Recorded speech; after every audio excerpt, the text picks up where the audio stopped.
Right, what is going on, guys? So my most popular video was a Premiere Pro CS6 tutorial. Now I wasn't that big a fan of it because it kind of dragged on a lot and I didn't really get to the point. It wasn't a very successful video in that respect, but people loved it, they keep on commenting on it, and I want to do a new one with Adobe Premiere Pro CC. So this is the Creative Cloud version, the newest version, kind of subscription based one, and I'm going to give you a basic walkthrough and color grading session for this program. So to make a new project, we're going to click on New Project, funnily enough. Right, let's click on that, and we need to make a project name. So I reckon Fun Stuff will be good. So click OK, and it will go into the program. So it looks really blank right now, and that's because in CC, different from CS6, it kind of starts without a sequence, which means basically it's blank. So to create a sequence, I'm going to go to File, New and Sequence, and for my camera I used a Nikon D3100, so I'm going to use a digital SLR 1080p 24 frames per second preset. So this is for cameras like that Nikon camera I used, the Rebel T2i, T3i, T4i, T5i, they're very popular cameras in this kind of respect for filmmaking, and those kind of cameras, D800, D5100, D5200, all these cameras, that is the one that most people use. Now if you've got a different camera, say like a Red Epic cinema camera, it's about £50,000, yeah, you can use 5K footage, you'll be using that, but I doubt people using this tutorial will need that at the moment. But if you're using a point and shoot camera, we're going to be going to the DV NTSC widescreen 48 kHz. That will be what you'll be using. That's a safe option for small standard definition cameras. But here we're going to be using this one. If you want to get more advanced, just check your settings and check the frame rate. This is the frame size or the pixels. So that's full HD, and that all looks lovely. Just going to click OK, and you see now it's opened out and it has got more features. So we have the timeline here. This is where you're going to edit, cut, and kind of align your clips. You're going to sort them out on this timeline. That's what it's used for. This is the preview window. When we've got a video up, you'll be able to see it and preview the video, funnily enough, yeah. So this is the effects bar and so on, but we're going to kind of hurry up a bit. So if you click on the project bin, I suppose you call it, and right click and import, we're going to find our footage. So I'm sure you know how to use Windows Explorer. Yeah. Okay, so we're going to find the footage. This is mine, shot on that camera I told you about, the Nikon D3100 in Bruges. This is the famous boat trip which goes through the city on the canal. It's fantastic, and well, I wanted to edit the video for it. So what I just did there, without telling you, it's very naughty of me, using the plus and minus keys you can zoom in on the video. It doesn't change the clip duration, all it does is just zooms in. And you can also use this tool here to do exactly the same thing. It's quite important just to be able to see it, it's not getting too small, you know. So this red line, this is going to be where you skip through your clips, like that. If it's really slow at this point, head over to here and make sure the resolution is at lowest. That helps your computer kind of process the video preview and not get bogged down. Now if it isn't playing at all smoothly, then that's about as good as it's going to get, so I'm sorry about that. Now then, I want to find the start and end point of my clip. So say if I want to start it here, just when the boat comes in, I'm going to either click from the start and drag that in, and that's cut it, or Control Z will go backwards, by the way, or I can hit C to get the eraser tool up and click where I want it to cut. It split it in half, you see, and we're just going to highlight the section we don't want and click delete on our keyboards. Now it's very important that you see there's a blank space here. You don't want that. You want to drag the clip back to the start again, and same if you want to edit the end of it. Say I want it to stop there, just drag it back again and that will cut it. So you can see what you've done there. That's lovely. Now, I shot this flat on my DSLR, which basically means I've made the footage deliberately dull and colourless so I can change it in post, which was what we're doing right now. This is just a general, it's good practice to do this, and I'm going to show you what I do. So if we go to Effects panel and Video Effects, now this is the thing, I use Magic Bullet Suite to sharpen, denoise and so on, as well as colour grading. So I'll be using Color Steiner 2, so just click and drag over onto the clip. But if you don't have that, because it does cost, you're going to have to use Color Correction, scroll down, and the Fast Color Corrector. But it's very, very similar, just it looks different, okay? So we haven't put that on, we've just used the Color Steiner one because that's what I prefer. Scroll down, you have a good look at that, that's what we'll be using. And again, really recommend this one, it is a really good program. I prefer it for the inbuilt color correctors, it's just nicer. Philip Bloom also uses it for his color correction, which is always a good sign. Good old Bloomy, eh? So we're going to use this to brighten the colours up and make it look realistic, because right now it's just really dull.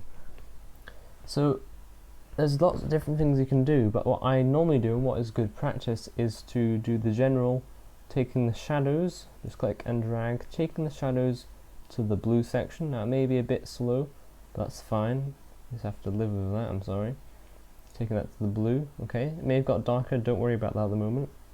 Using the mid-tones, taking that to the warmer tones, so you like yellow, orange, red, like so. And you can leave the highlights if you want to. I normally do, unless, say if you've got a white wall and you want to change the colour of the wall, that you'd be using the highlight tone for that. But for skies, you want to keep it a normal colour. That's just a general rule that I keep to. But we'll just leave it at that for the moment. Now also, you see, it still is dull, isn't it? It doesn't look normal. So we're going to take up the saturation just by clicking and dragging. Now I'm going to take all the way up to full, like that. There we go. But also it doesn't look very contrasty, it still looks flat. And most people, to add contrast, will pull down the shadows like so. Now that's not the way to do it, because if you look, it actually crushes the detail, it crushes the shadows in fact, and you lose detail there, which is really bad, it's unprofessional. So what I do, and what the professionals do, is you take down the mid-tones, like so, just only a bit, like that. Notice it gets darker, that is fine, because you then correct it using the highlights, like so. So use the highlights, and we're just purely using it to get the right exposure. Now be careful not to clip any of your highlights, which means basically don't have it too bright, because then you'll lose detail in the highlights. Okay, so that's looking a lot better now, and if you want a comparison of how it looked before, just go back up, and this normally shocks people, it shocks me, because you're going to forget about how it used to look. And next to the colour steamer there's an FX button. Click that, and that's what it looked like when we started. Quite amazing, isn't it? Tick it, and that's where we've got to. So it's really quite nice. If you do notice, say if you wanted to zoom in on the picture, just check things, go to fit and choose your zoom percentage. I'm going to choose 150 and click the H on your keyboard to pan around the image. So I just want to check something here. You see that's a shadow there, it's a blue shadow thanks to our color correction, that's fine.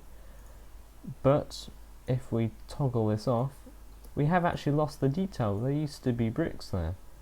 We don't want to lose the detail, so what you can also do is bump the exposure up in the shadows a bit, and see that's coming back again quite nicely, and we've got the detail back from how it used to be. There we go, toggle, it's back how it used to be now. So if you want to get back to the same zoom, go back to fit, and I'll toggle our settings back on again. But we have lost a bit of contrast. So remember what we did to add contrast? Simply go to the mid-range and take it down again.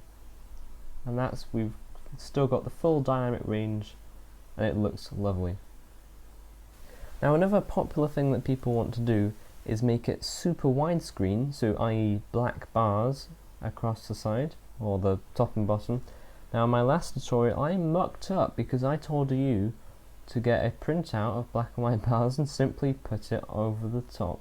That was a load of rubbish, I'm sorry for that, and people keep on asking. I'm sorry, leave it, okay? If you want to add black bars, go to File, New, Sequence, so remember we did this before, and go back to your preset again, but then go to Settings, and this is going to depend on the resolution of your camera, but say if it's Full HD like mine, go to Horizontal, no, got that one wrong again, Jason, okay, go to Vertical, and change it to 800, and notice when you click off, it changes it to 12 by 5, that is anamorphic ratio film. So that is basically anamorphic comes from an anamorphic lens which is stretched to the super wide viewing angle, which is 12 by 5. So if you're using 720p, I'd recommend 5 or 600 pixels vertical, and same, I'm sure you can work this one out, just get the right ratio, 12 to 5 is ideal. And click OK, and you notice it's add a second tab. This is sequence 2, that was what we worked on before, and this is the new one. See, it's a really wide box there compared to the last one. So you think, oh, I don't want to do all that again. That's fine, you don't need to. You just click, copy what you've just done here, go to sequence 2 and use Control V on your keyboard to then add it back in again, and you see it is now made that widescreen, which is lovely. And also if you go to motion up here, expand that, you've got room to crop it a bit. So there you go, you've got a better view now. One more thing, if you zoom in again, remember how you zoomed in? Go to 150, that's what I normally use. And the detail's actually quite soft. That's because when I shot it, deliberately took the sharpness down to avoid some complicated things which I'll talk about later in another tutorial. But if you want to make the video sharper, simply type in to the effects bar sharp, and it'll come up with sharpen, and click and drag that on, and if you go down to the very bottom of the effects bin, you can see it there, and you can add a number. Now for this DSLR camera I normally use 10 to 30. Now if you add too much it will look quite horrible, but I'm going to try 20, and there you go. And you can see a very small adjustment. Remember, this is a small preview, so it's not going to make much difference, but it has just clarified it, you know, it has just generally crispened it a bit more. So this was a basic tutorial using Adobe Premiere Pro CC. That is all we've done.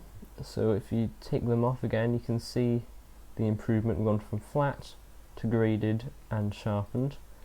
To export this, which basically means to view it back as a video file, where you're going to go to Export, or make sure the clip is selected first. Go to File, Export, Media. Now I'm going to take you through this as well because it is part of the tutorial. This is where we render out as a viewable video clip. So format, simply go down and choose H.264.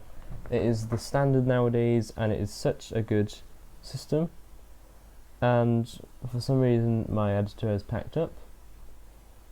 Why? There we go. Right, so it's come back now.